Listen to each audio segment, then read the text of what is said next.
We have sacrificed a lot for the creation of this country. Charter of economy ہم کریں, ملک آگے چلے. ہم نہ سلیکٹڈ ہیں نہ فارم 47 والے ہیں. We have shot down the enemy's most modern aircraft, including multiple Rafale jets. My favorite field marshal from Pakistan.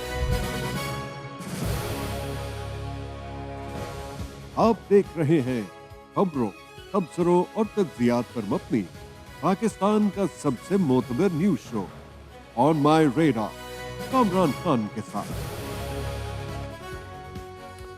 السلام علیکم، میں ہوں کامران خان. کل سے اسلام آباد ممکنہ طور پر آئندہ کئی روز تک ساری دنیا کی نگاہوں کا مرکز رہے گا. طویل عرصے بعد کل پہلی بار چوٹی کے امریکی اور ایرانی حکام آمنے سامنے بیٹھیں گے اور امن مذاکرات کا آغاز کریں گے، جن سے خیر کی خواہش پوری دنیا کو ہے. ہر لحاظ سے یہ تاریخی عمل ہے. امریکہ اور ایران کے براہ راست مذاکرات یہ خود بذات خود ایک بہت بڑی تاریخی ڈیولپمنٹ ہے. ان مذاکرات کے لیے امریکہ کے نائب صدر جے ڈی وینس پاکستان تشریف لا رہے ہیں. ان کے ساتھ صدر ٹرمپ کے نمائندان خصوصی اسٹیو وٹکاف اور جیرڈ کشنر پہ مشتمل امریکی وفد بھی ہے. I can announce that the President is dispatching his negotiating team led by the Vice President of the United States, J.D. Vance, Special Envoy Witkoff, and Mr. Kushner to Islamabad for talks this weekend. The first round of those talks will take place on Saturday morning local time, and we know we look forward to those in-person meetings. Vice President Vance has played a very significant and a key role in this since the very beginning. Of course, he's the President's right-hand man. He is the Vice President of the United States. He's been involved in all of these discussions. دوسری طرف مذاکرات کے دوسرے اہم فریق ایران کی طرف سے آج رات اسپیکر پارلیمنٹ باقر قالیباف اور فارن منسٹر عباس عراقچی اسلام آباد پہنچیں گے. لیکن سفارتی ماہرین بار بار یاد دلا رہے ہیں کہ یہ مذاکرات تمام فریقین کے لیے لوہے کے چنے جیسے ہوں گے. اس کے لیے بار بار رکاوٹیں سامنے آئیں گی. کبھی امریکہ دیوار کھڑی کرے گا تو کبھی ایران. سب سے زیادہ خدشہ ہے کہ اسرائیل ان مذاکرات کی کامیابی کے راستے میں ہر جانب بارودی سرنگیں بچھائے گا. اس حوالے سے پریشانیاں اور مسائل جنگ بندی کے اعلان کے فوراً بعد ہی سامنے آنے لگی ہیں. جیسا کہ ہم نے کہا، اسرائیل سب سے بڑا خطرہ بن کر سامنے آیا ہے. کل اچانک اسرائیل نے یہ ماننے سے ہی انکار کر دیا کہ لبنان 20-20 ڈیل کا حصہ ہے. اسرائیلی فائٹر جیٹس نے کل لیبنان میں خطرناک ترین بامبنگ کر کے امن مذاکرات کو شروع ہونے سے پہلے ہی ایک بہت بڑا دھچکا لگایا. ان اسرائیلی حملوں میں لیبنان کے 200 سے زائد شہری شہید ہوئے اور 1000 سے زائد زخمی ہوئے ہیں. اسرائیلی پرائم منسٹر نیتنیاہو نے آج اپنے ایک ٹویٹ میں لبنان پر حملے جاری رکھنے کا اعلان کیا ہے.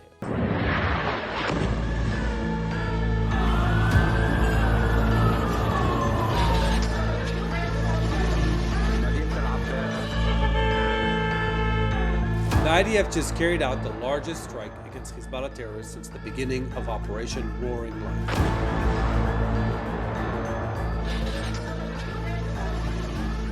In just 1 minute, the IDF struck 100 Hezbollah military targets in different locations across Lebanon. Our message is clear. We are fighting Hezbollah. We will not allow Hezbollah to pose a threat to our civilians.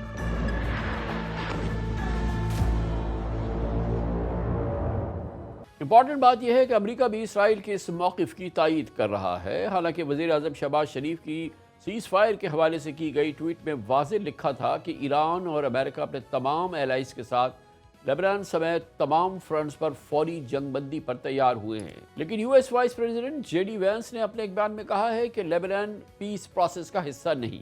Lebanon, I actually think that is a reasonable misunderstanding, but neither us nor the Israelis said that was going to be part of the ceasefire. Again, we're working with people to try to get through some of these things. If Iran wants to let this negotiation fall apart in a conflict where they were getting hammered over Lebanon, which has nothing to do with them and which the United States never once said was part of the ceasefire, that's ultimately their choice. We think that would be dumb, but that's their choice. اس پورے confusion پہ پاکستان کی جانب سے ایک مضبوط موقف سامنے آیا ہے اور بہت ہی مستند انداز سے پاکستان کے امریکہ میں سفیر رضوان سعید شیخ نے CNN کو ایک انٹرویو میں لیبنان میں ہونے والی اسرائیلی بامبنگ کے حوالے سے ریاکشن دیا ہے اور خبردار کیا کہ ماضی میں سیز فائر ٹوٹتے بھی رہے ہیں. سب کی خواہش ہے کہ امن قائم ہو. Israel has continued to attack Lebanon, saying it is not part of this ceasefire, despite your Prime Minister, Sharif, saying it is. Can you clarify what the parties of this war have agreed to there? And are you concerned Israel could derail the broader ceasefire agreement at this point? Well, as the description and understanding has come from the highest level in Pakistan, so it could not have been more authentic in terms of the offer made by the Prime Minister and accepted by the two conflicting parties of affording a ceasefire for 2 weeks. So it could not have been more authentic, and the understandings associated with it could not have been more true. But of course, this is a situation of a ceasefire that could be disrupted, and there have been instances in the past where ceasefires have been disrupted, so we perhaps would all want for the best to happen.